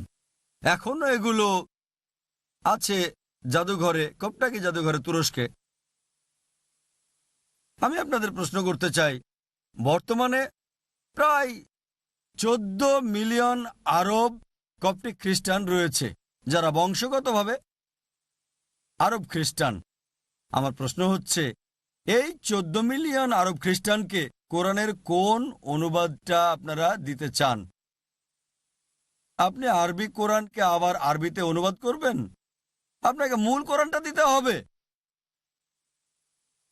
আরব খ্রিস্টানদের কাছে যাদের ভাষাই হচ্ছে আরবি, আরবি যাদের মাতৃভাষা, তাদের কোন অনুবাদ দেবেন? উর্দু অনুবাদ দেবেন? ইংরেজি অনুবাদ দেবেন? আল্লাহ সুবহানাহু ওয়া তাআলার অরিজিনাল বাণী দিতে হবে আরবিটা। এই কারণেই আমি ব্যক্তিগতভাবে অনুবাদের সাথে মূল আরবিটা দিতে পছন্দ করে থাকি। আর এই কোরআন সমগ্র মানবজাতির জন্য নাজিল করা হয়েছে এবং সর্বশেষ ও চূড়ান্ত নবী মুহাম্মদ সাল্লাল্লাহু আলাইহি সাল্লামকে প্রেরণ করা হয়েছে সমগ্র মানবজাতির জন্য। অনেক মুসলিম আছে যারা বলে যে কোরআন শুধুমাত্র আলেমদেরই বুঝে পড়তে হবে, শুধুমাত্র বিশেষজ্ঞদের বুঝে পড়তে হবে। একজন সাধারণ মুসলিমের কোরআন বুঝে পড়ার কোনো দরকার নেই। কোরআন শুধুমাত্র আলেমরাই বুঝে পড়বে, শুধুমাত্র বিশেষজ্ঞরা বুঝে পড়বে। আমি আলোচনা শুরু করেছিলাম একটা আয়াতের উদ্ধৃতি দিয়ে, যেটা কারিও অনুষ্ঠানের শুরুতে তেলাওয়াত করেছিলেন, যেটা আছে সূরা কামার অধ্যায় নম্বর 54, কমপক্ষে 4 বার সূরা কামার অধ্যায় নম্বর 54, আয়াত নম্বর 17, আয়াত নম্বর 22, আয়াত নম্বর 32 এবং আয়াত নম্বর 40। ওয়ালাকাদ ইয়াসসারনাল কুরআনা লিযিকরি ফাহাল মিন মুদ্দাকির। আমি তোমাদের জন্য কোরআনকে সহজ করে দিয়েছি বুঝতে এবং মনে রাখতে, তারপরও কি তোমরা উপদেশ গ্রহণ করবে না? আল্লাহ সুবহানাহু ওয়া তাআলা স্রষ্টা বলেছেন যে আমি তোমাদের জন্য কোরআনকে সহজ করে দিয়েছি, তারপরও কি তোমরা তা গ্রহণ করবে না? আল্লাহ কোরআনে অনেকবার বলেছেন, যেমন বলেছেন সূরা বাকারা অধ্যায় নম্বর 2 আয়াত 242, লাআল্লাকুম তাকিলুন, যাতে তারা বুঝতে পারে। আল্লাহ বলেন সূরা হিজর অধ্যায় 15 আয়াত 1, আলিফ লাম রা তিলকা আয়াতুল কিতাব ওয়াল কুরআনিল মুবিন। আলিফ লাম র, এগুলো পবিত্র কোরআনের আয়াত যা সবকিছুকে স্পষ্ট করে তোলে। তাই আল্লাহ সুবহানাহু ওয়া তাআলা বলছেন যে এই কোরআনকে আমি তোমাদের জন্য সহজ করে দিয়েছি। আল্লাহ বলছেন যাতে তারা বুঝতে পারে। আল্লাহ বলছেন আমি কোরআনের আয়াত নাজিল করেছি যাতে তোমাদের কাছে সবকিছু স্পষ্ট করে তোলে। সুতরাং কাকে মানবেন, কার কথা অনুসরণ করবেন? ওই সকল মুসলিমকে যারা বলে যে কোরআন শুধু বিশেষজ্ঞরাই বুঝবে, নাকি আমাদের স্রষ্টা আল্লাহ সুবহানাহু ওয়া তাআলার নির্দেশ মান্য করবেন যে এটা সহজ করে দেওয়া হয়েছে যাতে মানুষ বুঝতে পারে? যদি কোনো বিষয় বুঝতে না পারেন, আল্লাহ কোরআনে বলেছেন সূরা নাহাল অধ্যায় নম্বর 16 আয়াত নম্বর 43 এবং সূরা আম্বিয়া অধ্যায় নম্বর 21 আয়াত 7, আল্লাহ বলছেন যে যদি তুমি না জানো তবে তাকে জিজ্ঞেস করো যে জানে, তাকে জিজ্ঞেস করো যার জ্ঞান আছে। যদি কোনো কিছু না বোঝো, যদি জ্ঞান না থাকে, তাহলে যার কাছে জ্ঞান আছে তাকে জিজ্ঞেস করো। যেমন ধরেন কোরআনের বিজ্ঞান সংক্রান্ত বিষয় কার কাছে জিজ্ঞেস করবেন? কোনো মুচিকে জিজ্ঞেস করবেন? নাপিতকে জিজ্ঞেস করবেন? একজন বিজ্ঞানীকে জিজ্ঞেস করবেন, কারণ একজন বিজ্ঞানী বিজ্ঞানের ক্ষেত্রে অভিজ্ঞ, একজন বিজ্ঞানী বিজ্ঞানের ক্ষেত্রে বিশেষজ্ঞ। একইভাবে কোরআনের মেডিসিন সংক্রান্ত বিষয় কাকে জিজ্ঞেস করবেন? স্বাভাবিকভাবে ডাক্তারকে জিজ্ঞেস করবেন, কারণ ডাক্তার এই বিষয়ে জ্ঞানী, মেডিসিনের ক্ষেত্রে সে একজন বিশেষজ্ঞ। একইভাবে যদি নুজুলে কোরআন সম্পর্কে কিছু জানতে চান, কাকে জিজ্ঞেস করবেন? আলেমকে জিজ্ঞেস করবেন যে দারুল উলুমে পড়েছে হয়তো 7 বছর বা 10 বছর, যে নুজুলে কোরআন সম্পর্কে একজন বিশেষজ্ঞ। তাই এটা নির্ভর করে যে বিষয় সম্পর্কে জানতে চান সে বিষয়ের অভিজ্ঞ ব্যক্তিকে জিজ্ঞেস করতে হবে। তাই কোরআন বলছে যে কোরআন পড়ার সময় যদি কোনো সমস্যার সম্মুখীন হন, আপনি অবশ্যই এমন একজনকে জিজ্ঞেস করবেন যে বিষয়ে বিশেষজ্ঞ। আর এক্ষেত্রে প্রফেসর কিথ মুরের উদাহরণ মনে পড়ে। আরবের একদল লোক কোরআনের এই উপদেশ গ্রহণ করেছিলেন। সূরা নাহাল অধ্যায় 16 আয়াত 43 এবং সূরা আম্বিয়া অধ্যায় 21 আয়াত 7 বলা হয়েছে ফাসআলু আহলে যিকরি ইন কুনতুম লা তা'লামুন। যদি তোমরা না জানো তাহলে যার জ্ঞান আছে তাকে জিজ্ঞেস করো। তাই আরবের এই লোকেরা কোরআন এবং হাদিসের সবগুলো তথ্য সংগ্রহ করেছে যেগুলো ভ্রূণবিদ্যা নিয়ে বলছে, আর এগুলোকে প্রফেসর কিথমুরের কাছে নিয়ে গেল। আর সেই সময়ে 80 দশকের শুরুতে 1980তেই তিনি সেই সময়ে ভ্রূণবিদ্যার ক্ষেত্রে সেরা বিশেষজ্ঞদের একজন ছিলেন, আর তিনি টরন্টো বিশ্ববিদ্যালয়ে অ্যানাটমি বিভাগের প্রধান ছিলেন। তারা কোরআনের বিভিন্ন আয়াতের অনুবাদ প্রফেসর কিথমুরের কাছে নিয়ে গেলেন আর তাকে জিজ্ঞেস করলেন যে আপনার মন্তব্য কি? কোরআনের আয়াতের অনুবাদ এবং হাদিস দেখার পর তিনি বললেন কোরআনে দেওয়া অধিকাংশ তথ্য আধুনিক ভ্রূণবিদ্যার সাথে একেবারে হুবহু মিল দেখা গেছে, তবে কিছু আয়াত আছে যেগুলোর ব্যাপারে আমি বলতে পারছি না এগুলো সঠিক, আবার বলতে পারছি না যে এগুলো ভুল, কারণ আমি নিজে এগুলো সম্পর্কে জানি না। আর এমন দুটো আয়াত হচ্ছে কোরআনের প্রথম যে দুটো আয়াত নাজিল হয়েছিল সূরা ইকরা, সূরা আলাক অধ্যায় নম্বর 96 আয়াত 1 এবং 2 বলা হয়েছে ইকরা বিসমি রাব্বিকাল্লাযী খালাক খালাকাল ইনসানা মিন আলাক। পড়ো, আবৃত্তি করো আর ঘোষণা করো তোমার প্রভুর নামে যিনি সৃষ্টি করেছেন, যিনি মানুষকে সৃষ্টি করেছেন ঝুলে থাকা বস্তু থেকে, জোঁকের মতো বস্তু থেকে। আরবি শব্দ আলাকা মানে ঝুলে থাকা কিছু বস্তু, এর মানে জমাট বাঁধা রক্ত, এর আরেকটা অর্থ হচ্ছে জোঁকের মতো বস্তু। তাই তিনি বললেন, আমি জানি না প্রাথমিক অবস্থায় দেখায় কি না ভ্রূণকে জোঁকের মতো। তার গবেষণাগারে গেলেন এবং অত্যন্ত শক্তিশালী মাইক্রোস্কোপ নিয়ে ভ্রূণের প্রাথমিক অবস্থা পর্যবেক্ষণ করে একটা জোঁকের ছবির সাথে তিনি তুলনা করলেন এবং এমন মিল দেখে বিস্মিত হলেন। পরবর্তীতে তাকে ৮০টা প্রশ্ন করা হলে তিনি বললেন যে সেই সময় ৮০ দশকের শুরুতে যদি ৩০ বছর আগে এই প্রশ্নগুলো আমাকে করা হতো, আমি ৫০%-এর বেশি উত্তর দিতে পারতাম না, কারণ ভ্রূণবিদ্যার এখন নতুন শাখা উন্নতি লাভ করেছে। আর তিনি একটা বিখ্যাত বইয়ের লেখক, দ্য ডেভেলপিং হিউম্যান। আর কোরআন এবং হাদিস থেকে যে অতিরিক্ত তথ্য পেয়েছেন, দ্য ডেভেলপিং হিউম্যানের ৩য় সংস্করণে তিনি তা যুক্ত করেছেন এবং সেই বছরে একক লেখকের সেরা মেডিকেল বই পুরস্কারটা তিনিই লাভ করেছেন। আর আমি যখন মেডিকেলের ছাত্র ছিলাম ১৯৮০ দশকে, মেডিকেলের প্রথম বর্ষে ভ্রূণবিদ্যার বিষয়ে যদি কেউ বেশি নাম্বারের চেষ্টা করত, আমাদেরকে বলা হতো দ্য ডেভেলপিং হিউম্যান বইয়ের কথা, যেটা প্রফেসর কিথ মুর লিখেছেন। শুধু পাশ করার জন্য পড়তে চাইলে তখন ডাক্তার ইন্দ্রবীর সিং এর বইয়ের কথা বলা হতো, শুধু পাশ করতে চাইলে। আর বেশি নাম্বার পেতে চাইলে আমাদের পড়তে হতো প্রফেসর কিথ মুরের দ্য ডেভেলপিং হিউম্যান। আর এই বইটা পরবর্তীতে পৃথিবীর বিভিন্ন ভাষায় অনুবাদ করা হয়। আর প্রফেসর কিথ মুর বললেন যে একথা মানতে আমার কোনো আপত্তি নেই যে এই কোরআন, এটা হচ্ছে মহান স্রষ্টা আল্লাহ তাআলার বাণী, আর নবী মুহাম্মদ সাল্লাল্লাহু আলাইহি সাল্লাম সর্বশক্তিমান আল্লাহর রাসূল।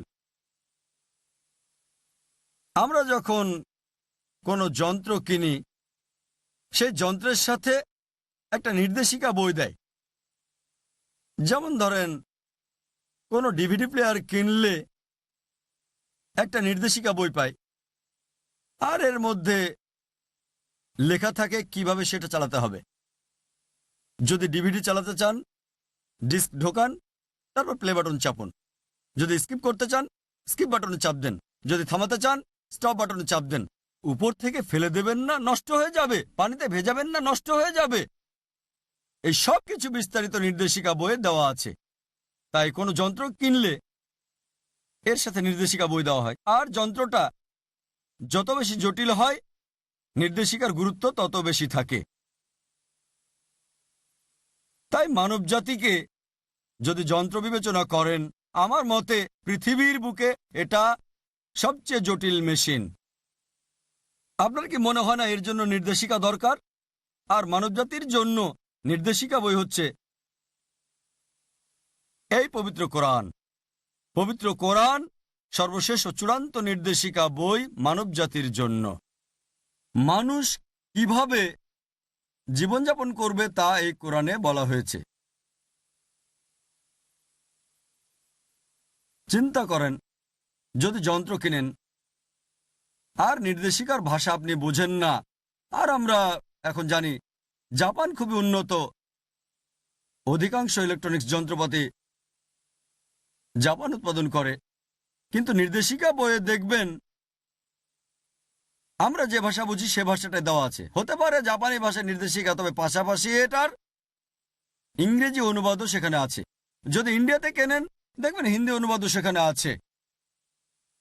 তাই যখনই এই যন্ত্রটাকে বুঝতে চাইবেন, হোক ডিভিডি প্লেয়ার, হোক ওয়াশিং মেশিন, যেটা বোঝেন সে ভাষাতে নির্দেশিকা পড়বেন আপনি। মানব জাতির নির্দেশিকা বইটা কি পড়তে চাইবেন না? আমাদের স্রষ্টা আল্লাহ সুবহানাহু ওয়া তাআলা কি বলেছেন মানব জাতির জন্য সর্বশেষ ও চূড়ান্ত নির্দেশিকা বই পবিত্র কোরআনে? আমাদের এটা অনুবাদ করতে হবে না, ইতিমধ্যে অনুবাদ করা হয়েছে। আগে প্রথম যখন ইন্ডিয়াতে গাড়ি আসলো তখন লোকজন জানতো না যে কিভাবে সেটা চালাতে হবে। তাই যখন কেউ গাড়ি কিনতো সেই কোম্পানি গাড়ির সাথে একজন ড্রাইভারও দিত। একবার একজন নবাব, বিখ্যাত নবাব, একটা গাড়ি কিনলেন আর গাড়ির সাথে সাথে কোম্পানির একজন ড্রাইভারও তাকে দিলেন। একদিন সকালে নবাব সাহেব, খুবই ধনী মানুষ, ড্রাইভারকে বললেন, আমার বেগম সাহেবাকে নিয়ে যাব, আমার স্ত্রীকে নিয়ে শপিংয়ে যাব, তাই তুমি গাড়ি রেডি করো। ড্রাইভার জবাব দিল, নবাব সাহেব, এই গাড়ি তো এখন চালানো যাবে না। নবাব তো খুবই রেগে গেলেন, বললেন, তাড়াতাড়ি গাড়ি চালানোর ব্যবস্থা করো, যা লাগে যেমন ভাবে হোক। আর ড্রাইভার বলল, এখন এই গাড়িটা যে অবস্থা, তাকে চালাতে হলে 10 লিটার দুধ লাগবে, 20 লিটার খাঁটি মধু, 30 কেজি খাঁটি ঘি আর 40 কেজি চাউল, বাসমতি চাউল লাগবে। যেহেতু নবাব সাহেব অনেক ধনী মানুষ, ড্রাইভারকে 10 লিটার দুধ দিলেন, 20 লিটার খাঁটি মধু দিলেন, 30 কেজি খাঁটি ঘি এবং 40 কেজি চাউল, সবচেয়ে ভালোটা বাসমতি চাউল দিলেন, টপ কোয়ালিটি। ড্রাইভার নিজের স্ত্রীকে এগুলো দিয়ে তারপর গাড়ি নিয়ে বের হয়ে গেল। আমি আপনাদের বলি, এখন যদি আপনার ড্রাইভার বলে যে এই গাড়িটাকে চালু করতে হলে 10 লিটার দুধ লাগবে, 20 লিটার খাঁটি মধু লাগবে, 30 কেজি খাঁটি ঘি আর 40 কেজি বাসমতি চাল লাগবে, আপনি তখন কি করবেন? কি করবেন তখন? আপনি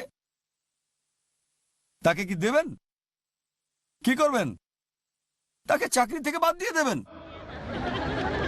আপনি যদিও মেকানিক না, তারপরও বোঝেন কিভাবে চালাতে হয়, ভালোভাবে জানেন যে গাড়ি গ্যাস বা পেট্রোল দিয়ে চলে, এটাতে দুধ, ঘি, চাউল এইসব লাগবে না, ভালোভাবে জানেন। যদিও আপনি মেকানিক নন, মূল বিষয়টা কিন্তু জানেন কিভাবে গাড়ি কাজ করে। একইভাবে এখন যদি আপনি আমাদের স্রষ্টা আল্লাহ সুবহানাহু ওয়া তাআলার মূল বার্তা জানেন, যদি জানেন আমাদের স্রষ্টা সর্বশক্তিমান আল্লাহ সর্বশেষ এবং চূড়ান্ত বার্তা কোরআনে যা বলেছেন, আর কারো দরকার হবে না। আপনি তখন নিজেই দিন সহজে বুঝতে পারবেন। আপনার কেউ আপনাকে বোকা বানাতে পারবে না। কিছু লোক আমাকে বলে, ভাই জাকির, ধরুন আপনি একটা গাড়ি চালাচ্ছেন আর আপনার একটা সাময়িক লাইসেন্স আছে। ইন্ডিয়াতে সাময়িক লাইসেন্সকে বলি কাঁচা লাইসেন্স। আর যদি অ্যাক্সিডেন্ট করেন, পুলিশ আপনাকে সামান্য জরিমানা করবে। কিন্তু যদি স্থায়ী লাইসেন্স থাকে আর অ্যাক্সিডেন্ট করেন, পুলিশ আপনাকে বড় জরিমানা করবে। সুতরাং যদি কোরআন না পড়ি এবং কোরআন না বুঝি আর কোনো পাপ করে থাকি, আল্লাহ আমাদের কম শাস্তি দেবেন। যদি কোরআন বোঝেন তারপর পাপ করেন, তাহলে আল্লাহ দ্বিগুণ শাস্তি দেবেন। আপাত দৃষ্টিতে মনে হবে খুবই ভালো যুক্তি দেখাচ্ছে, কেননা কোরআন বুঝবে না, যার সাময়িক লাইসেন্স আছে তার মতো ব্যবহার করবেন আর জীবন উপভোগ করবেন, কম শাস্তি হবে। আমি তাকে বলি, তর্কের খাতিরে মেনে নিলাম, যার সাময়িক লাইসেন্স আছে, যার কাঁচা লাইসেন্স আছে, সে যদি অ্যাক্সিডেন্ট করে, হয়তো পুলিশ তাকে জরিমানা করবে 1000 টাকা বা $1000। আর যার স্থায়ী লাইসেন্স আছে, সে অ্যাক্সিডেন্ট করলে হয়তো পুলিশ তাকে দ্বিগুণ জরিমানা করবে, হয় $2000 বা 2000 টাকা। ঠিক আছে, আপনার কথা মানলাম। তবে উল্লেখ্য বিষয় হচ্ছে যে যার স্থায়ী লাইসেন্স আছে, 1 বছরে তার অ্যাক্সিডেন্টের সম্ভাবনা হয়তো একটা, কিন্তু যার সাময়িক লাইসেন্স আছে, যে ভালোভাবে ড্রাইভিংও শেখেনি, 1 বছরে হয়তো 50টা অ্যাক্সিডেন্ট করার সম্ভাবনা আছে তার। তাই বছর শেষে যার স্থায়ী লাইসেন্স আছে সে জরিমানা দেয় 1000 টাকা বা $1000, আর যার সাময়িক লাইসেন্স আছে সে জরিমানা দেয় $50,000। যার সাময়িক লাইসেন্স আছে সে $1000 জরিমানা দেয়, আর যার স্থায়ী লাইসেন্স আছে সে $2000 দেয়। তাই সে যদি বছরে একটা অ্যাক্সিডেন্ট করে, তাহলে বছর শেষে জরিমানা দিচ্ছে মাত্র $2000। আর যার সাময়িক লাইসেন্স আছে, সে হয়তো বছরে 50টা অ্যাক্সিডেন্ট করবে আর বছর শেষে জরিমানা দেবে $50,000 বা 50,000 টাকা। কিছু মুসলিম আছে যার আরেকটু চরম পর্যায়ে যায়। বাড়াবাড়ি করে বলে যে আরে আরবিতে কোরআন পড়ে কোনো লাভ নেই। আল্লাহ কোরআনে বলেন সূরা নিসা অধ্যায় নম্বর 4 আয়াত 171, লা তাগলু ফি দীনিকুম। ধর্মের ব্যাপারে বাড়াবাড়ি করো না। শুধু আরবিতে কোরআন পড়ে কোনো লাভ নেই এই কথা বলাটা ভুল। কোরআনের অনেক আয়াত আছে, অনেক হাদিস আছে যেগুলোতে ফজিলতের উল্লেখ আছে, শুধু আরবিতে পড়লেও সব পাওয়া যাবে।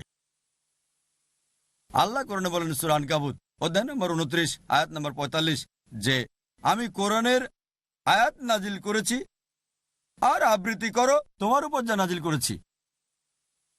উতলু মা উয়া ইলাইকা মিনাল কিতাব। আর আবৃত্তি করো কোরআনের যা তোমার উপর নাজিল করেছি। আমাদের নবীজি মুহাম্মদ সাল্লাল্লাহু আলাইহি সাল্লাম বলেছেন, এটা তিরমিজির হাদিস, হাদিস নাম্বার 2910। আমাদের নবীজি বলেছেন যে আল্লাহর বাণী থেকে কেউ যদি একটা বর্ণ পড়ে আল্লাহর কিতাব থেকে, সে একটা সওয়াব পাবে, একটা নেকি, আর এটাকে 10 গুণ করে দেওয়া হবে। এবং আল্লাহ একটা বর্ণ না, আলিফ একটা বর্ণ, লাম একটা বর্ণ, হা একটা বর্ণ, এভাবে পাবেন 10 10 10 30টা সওয়াব। যেমন ধরেন আবৃত্তি করলেন আলিফ লাম মিম, আপনি পেলেন 10 10 10 30টা সওয়াব, এবং অবশ্যই পাবেন, এতে কোনো সন্দেহ নেই। কিন্তু যে পরিমাণ ভুল আমরা সারাদিন করে থাকি, সারা জীবনে করে থাকি, যে পরিমাণ পাপ করে থাকি, এই সব 10 10 10 কি আপনাকে জান্নাতে নেওয়ার জন্য যথেষ্ট হবে? যদি আরবি পড়ার পাশাপাশি যে ভাষাটা জানি সে ভাষায় আল্লাহর নির্দেশ বোঝার চেষ্টা করি এবং আল্লাহ সুবহানাহু ওয়া তাআলার আদেশ বাস্তবায়ন করে থাকি, ইনশাআল্লাহ অনেক বেশি সওয়াব পাওয়া যাবে। আর আল্লাহ কোরআনে বলেন সূরা জুমা অধ্যায় নম্বর 62 আয়াত নম্বর 5, তাদের দৃষ্টান্ত যাদের উপর তাওরাতের দায়িত্ব দেওয়া হয়েছিল, ইহুদিদের ব্যাপারে বলছে, কিন্তু তারা তা বহন করেনি, তারা গাধার মতো কাজ করেছে। যারা বহু কিতাবের বোঝা বহন করে কিন্তু বোঝে না।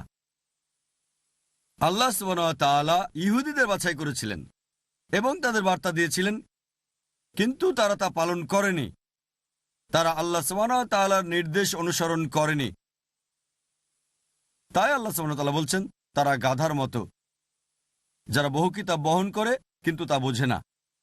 আর আল্লাহ বলছেন যদি তোমরা তোমাদের কাজ না করো, যদি আল্লাহ সুবহানাহু ওয়া তাআলার নির্দেশ অনুসরণ না করো, আল্লাহ বলছেন সূরা মুহাম্মদ অধ্যায় নম্বর 47 আয়াত 38, আল্লাহ বলছেন ইয়াস্তাবদিল কওমান গায়রাকুম সুম্মা লা ইয়াকুনু আমসালুকুম। আর যদি তোমরা তোমাদের কাজ না করো, আল্লাহ তোমাদের পরিবর্তে অন্য জাতিকে নিয়ে আসবেন, সুম্মা লা ইয়াকুনু আমসালুকুম, আর তারা তোমাদের মতো হবে না। আমরা মুসলিমরা প্রায় কোরআন খতম করে থাকি। দেখবেন বিশেষ করে রমজান মাসে আমরা কোরআন খতম করি 1 বার 2 বার 5 বার 10 বার, আলহামদুলিল্লাহ। আর অধিকাংশ মুসলিমই যদিও আরবি বুঝি না, তারপরও শুধু আরবিতেই কোরআন পড়ে থাকি 2 বার 3 বার। আমি তাদের বলি শুধু আরবি কোরআন 2 বার 3 বার পড়ার চেয়ে যদি আরবি না বোঝেন, আরবিতে 1 বার পড়েন আর দ্বিতীয়বার অনুবাদটা পড়েন যে ভাষায় আপনি সবচেয়ে ভালো বোঝেন। যদি ইংরেজি বোঝেন, কোরআনের ইংরেজি অনুবাদ পড়েন। যদি উর্দু বোঝেন, কোরআনের উর্দু অনুবাদ পড়েন।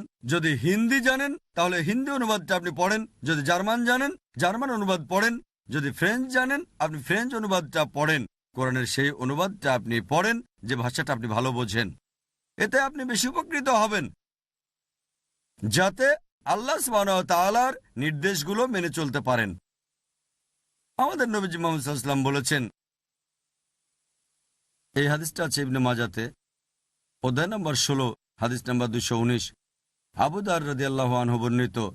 তিনি বলেছেন যে নবীজি বলেছেন, ও আবু দার রাদিয়াল্লাহু আনহু, পবিত্র কোরআনের একটা আয়াত শেখা অনেক বেশি উত্তম 100 রাকাত সালাহ আদায় করার চেয়ে।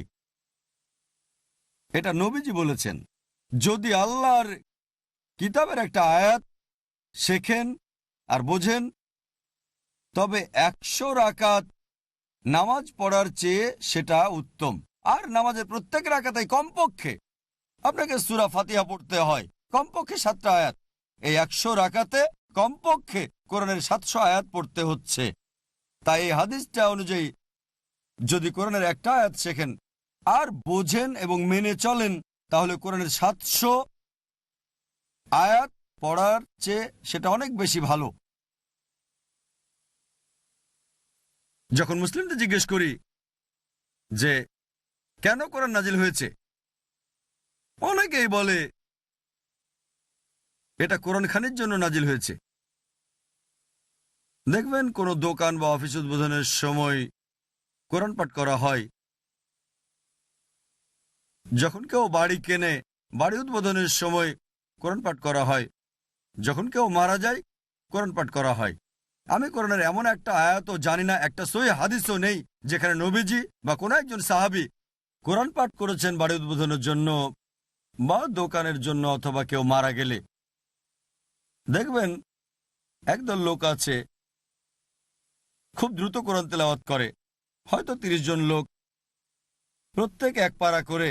তাই আমি তাদের বলি, সত্যি যদি কোরআন খানি করতে চাও, এসবের পরিবর্তে কোরআন ফাহমি করো। এই উপলক্ষে করো, সমস্যা নেই। মাসে একবার করো, সপ্তাহে একবার, প্রতিদিন করো। 30 জন লোক ডাকলে এক পারা আরবি কোরআন পাঠের সাথে সেই পারার অনুবাদটাও পড়ো যতটুকু তেলাওয়াত করা হয়েছে। 30 জনের পরিবর্তে 60 জনকে ডাকেন, অর্ধেক পারা আরবি পড়েন, অর্ধেক পারা অনুবাদ, যাতে ভালো করে বুঝতে পারেন। কোরআন ফাহমি করেন, কোরআন বোঝেন, মূল বার্তাটা বোঝেন। ইনশাল্লাহ ইনশাল্লাহ এতে আপনি সওয়াব পাবেন অনেক বেশি। আমি একটা উদাহরণ দিতে চাই। ধরুন একজন লোক ইন্ডিয়ান ছিল, যে ফ্রান্সে গেল ব্যাচেলর ডিগ্রি পাওয়ার জন্য। যখন সে ফ্রান্সে গেল, সেখানে শিক্ষার মাধ্যম ফ্রেঞ্চ, আর এই ইন্ডিয়ান ফ্রেঞ্চ জানতো না। তবে সে সাধারণ ক্লাসে উপস্থিত থাকতো সবসময়, নিয়মিত। যখন উপস্থিত থাকতো সে একটা পি পেত। পি মানে প্রেজেন্ট, সারা বছর ক্লাসে উপস্থিত থাকতো। কিন্তু ফ্রেঞ্চ মাধ্যম হওয়ার কারণে সে এটা বুঝতো না। 1 বছর পর সে পরীক্ষা দিল, প্রশ্নপত্র ফ্রেঞ্চ ভাষায় হয়েছে, তারপরও সে একটা পি পাচ্ছে। পি মানে পাস না, পি মানে প্রেজেন্ট। কিন্তু শুধু প্রেজেন্ট থেকে কি পরীক্ষায় পাশ করবে মনে করেন আপনি? সে একটা শব্দ বোঝে না। হতে পারে হয়তো সে ইংরেজি জানে, যেমন আমাদের কতজন উর্দু স্ক্রিপ্ট পড়তে পারি, আমরা কোরআন পড়তে পারি। একইভাবে সে কিন্তু ফ্রেঞ্চ পড়তে পারে না বুঝে, কারণ ইংলিশ এবং ফ্রেঞ্চ স্ক্রিপ্ট একই রকম। আপনার কি মনে হয় সে পরীক্ষায় পাশ করবে? সে একটা পি পাচ্ছে, পি মানে প্রেজেন্ট, এই পি মানে পাস না। এই কারণে এটা খুবই গুরুত্বপূর্ণ যে আমাদেরকে বুঝে কোরআন পড়তে হবে। মুসলিমরা কোরআনকে সম্মান করে আলহামদুলিল্লাহ, তবে অনেকেই সীমা ছাড়িয়ে যায়। এতই সম্মান করে যে কোরআন নাজিলের উদ্দেশ্যটা কি সেটাও তারা একেবারে ভুলে যায়। দেখবেন কোরআনকে সবচেয়ে উপরে সেলফে রাখে,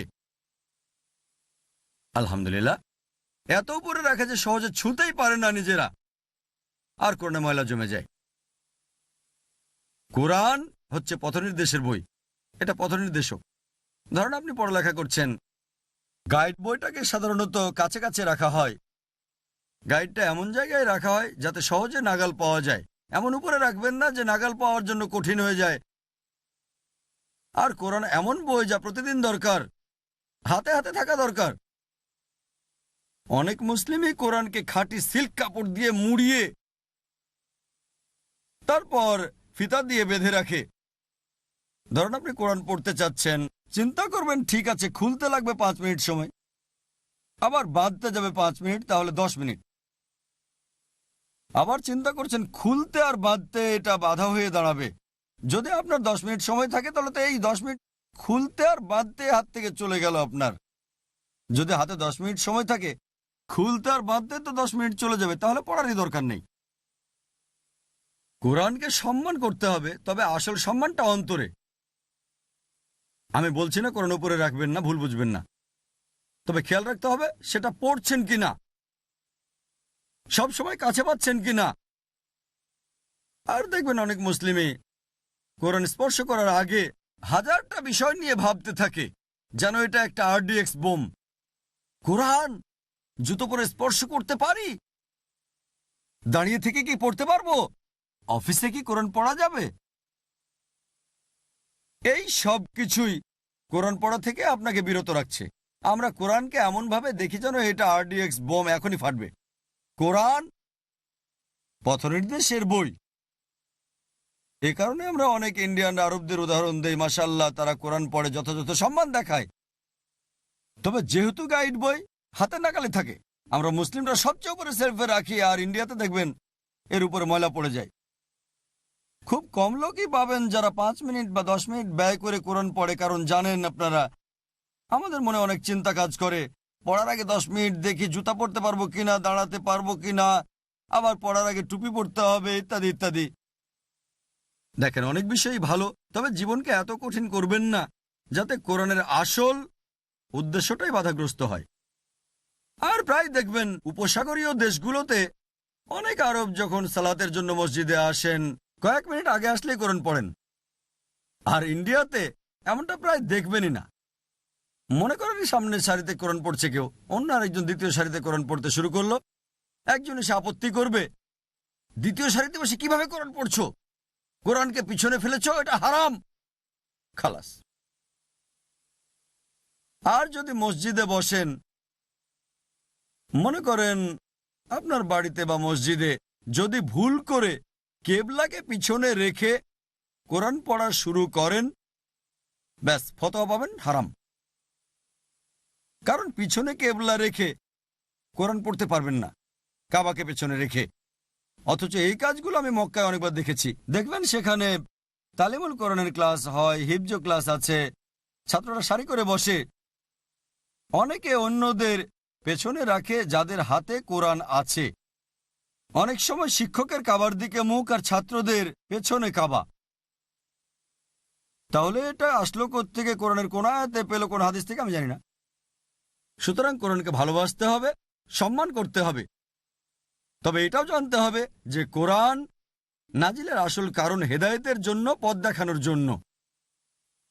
একবার একজন ইন্ডিয়ান ইমাম, খুব ভালো কারি, সৌদি আরবে গেলেন। তিনি অত্যন্ত বিখ্যাত ছিলেন। যখন মাগরিবের সময় হলো, তারা সেই কারি ইমামকে বলল, আপনি আমাদের নামাজ পড়ান। তাই এই ইমাম গেলেন এবং মাগরিবের নামাজ পড়ালেন, তেলাওয়াত করলেন, তারপর নামাজ শেষ করলেন। যখন নামাজ শেষ করলেন, একজন সৌদি তাকে দেখে হাসলেন। তিনি জিজ্ঞেস করলেন যে সমস্যা কি, আমার কেরাতে কোনো ভুল হয়েছে? সৌদি তাকে বললেন, না, আপনার কেরাত খুবই চমৎকার। আমি আশ্চর্য হলাম যে আপনি তেলাওয়াত করলেন সূরা ইউসুফ, ইউসুফ আলাইহিস সালামকে কুয়াতে যে ফেললেন, কিন্তু নামাজ শেষ করার আগে কেন তাকে কুয়া থেকে তুললেন না? এই কাহিনী কেবল তাদেরই বোঝা সম্ভব হবে যারা কোরআন বুঝে পড়ে। যারা কোরআন পড়ে কিন্তু বুঝে পড়ে না, তাদের দ্বারা এটা বোঝা সম্ভব না। সৌদি তাকে বলল, যদি সূরা ইউসুফ তেলাওয়াত করেন, এতে ইউসুফ আলাইহিস সালামের গল্প আছে যে কিভাবে তার ভাইরা শত্রুতা করেছিল এবং তাকে কুয়ার মধ্যে ফেলে দিয়েছিল, এবং পরবর্তীতে একজন কেরাবানের মাধ্যমে ইউসুফ আলাইহিস সালাম কুয়া থেকে উঠে আসেন। তাই সৌদি তাকে বলল যে আপনি খুব ভালো তেলাওয়াত করেছেন, কিন্তু নামাজে ইউসুফ আলাইহিস সালামকে কুয়ায় যে ফেললেন আপনি, অন্তত নামাজ শেষ করার আগে আপনার উচিত ছিল তাকে কুয়া থেকে তুলে আনা। তার মানে আমরা যে কোনো জায়গা থেকেই সূরা পড়ি এবং না বুঝে শেষ করে দেই, কোন স্থানে অর্থটা পূর্ণ হলো না হলো তা দেখি না। আমরা মুসলিমরা কোরআন না বুঝে পড়ার জন্য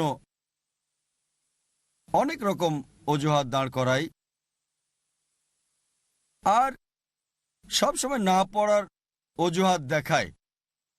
অসংখ্য বই পড়ার সময় আছে, সেগুলো পড়ে মুখস্থ করারও সময় আছে, কিন্তু পবিত্র কোরআন যা সর্বশেষ এবং চূড়ান্ত বার্তা আল্লাহ সুবহানাহু ওয়া তাআলা থেকে, দুর্ভাগ্যজনকভাবে আমরা আমাদের স্রষ্টা আল্লাহ সুবহানাহু ওয়া তাআলার বাণী পড়ার সময় পাই না। আল্লাহ কোরআনে বলেন, সূরা মুহাম্মদ অধ্যায় নম্বর 47 আয়াত নম্বর 24, আল্লাহ বলেন, আফালা ইয়াতাদাব্বারুন আল কোরআন, তারা কি কোরআন নিয়ে ভাবে না, নাকি তাদের হৃদয় তালাবদ্ধ? আল্লাহ বলছেন যে তোমরা কি কোরআন নিয়ে ভাবো না, নাকি তোমাদের হৃদয় তালাবদ্ধ?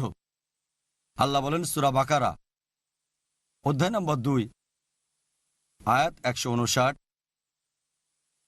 যে আল্লাহ সুবহানাহু ওয়া তাআলা যখন তিনি নিদর্শনকে স্পষ্ট করেন, তোমাদের কাছে তা নাজিল হওয়ার পর এই নিদর্শনকে স্পষ্ট করো, আর যদি তোমরা তা গোপন করো তোমাদের উপর আল্লাহর অভিশাপ।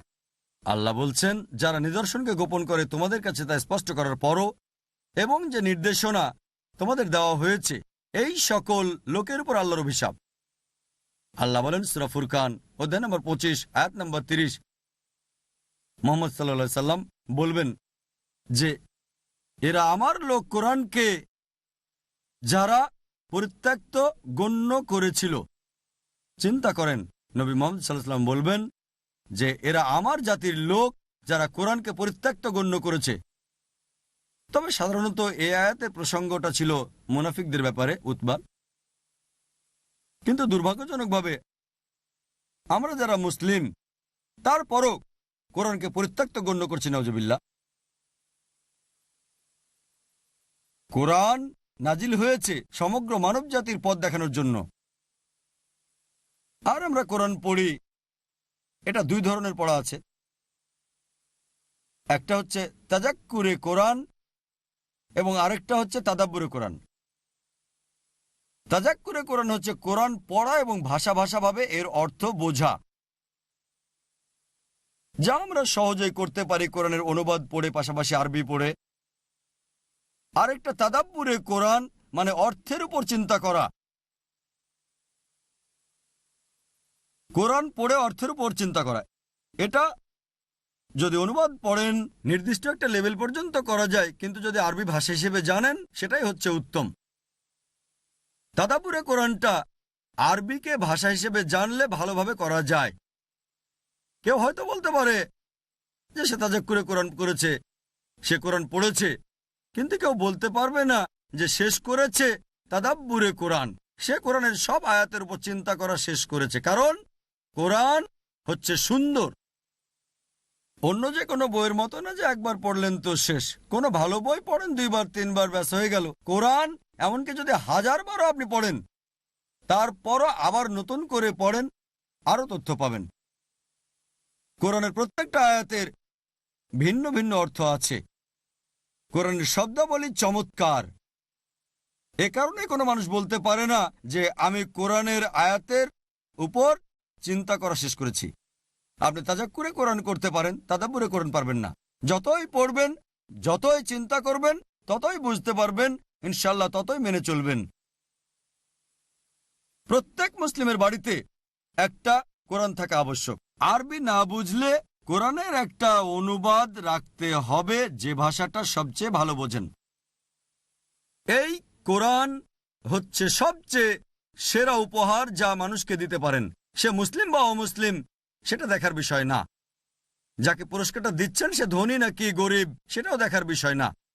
হোক সেটা বিয়ের অনুষ্ঠান অথবা বাড়ি উদ্বোধনের অনুষ্ঠান, সবচেয়ে সেরা উপহার দিতে পারেন যা মূল্য দিয়ে বিচার করা যায় না, সেটা হচ্ছে পবিত্র কোরআন। আর যদি সেই লোক আরবি না বোঝে, পবিত্র কোরআনের সেই ভাষার অনুবাদ দেন যে ভাষাটা সে সবচেয়ে ভালো জানে।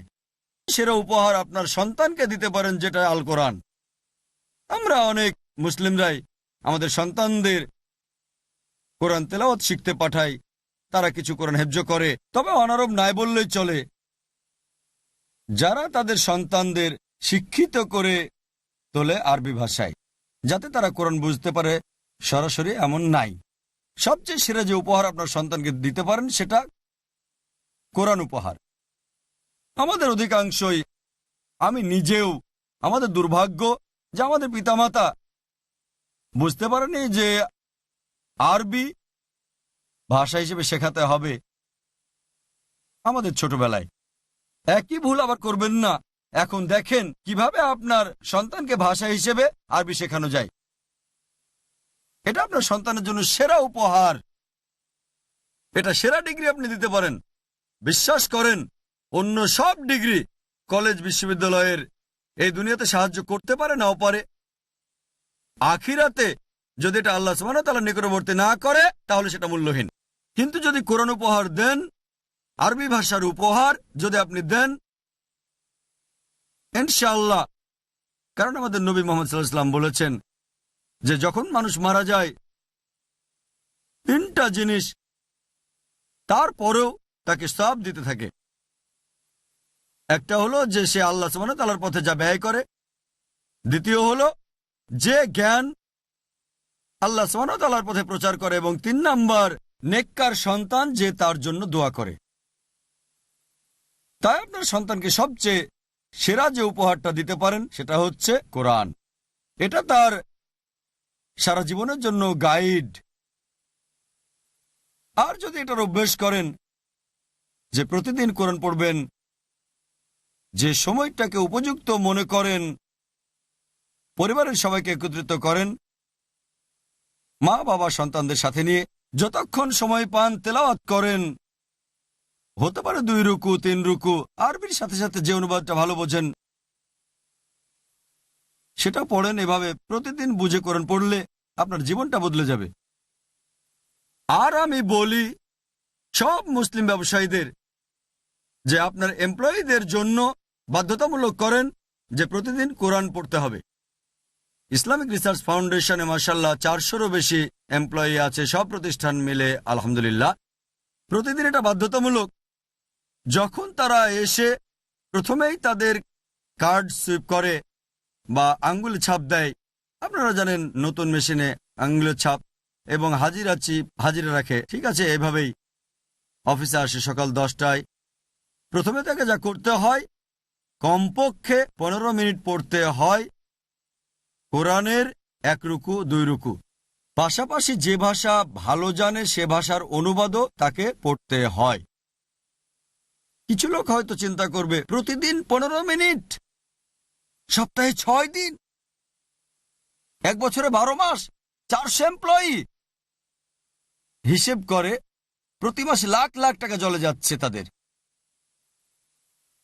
বিশ্বাস করেন এটা আপনার উপকার করবে।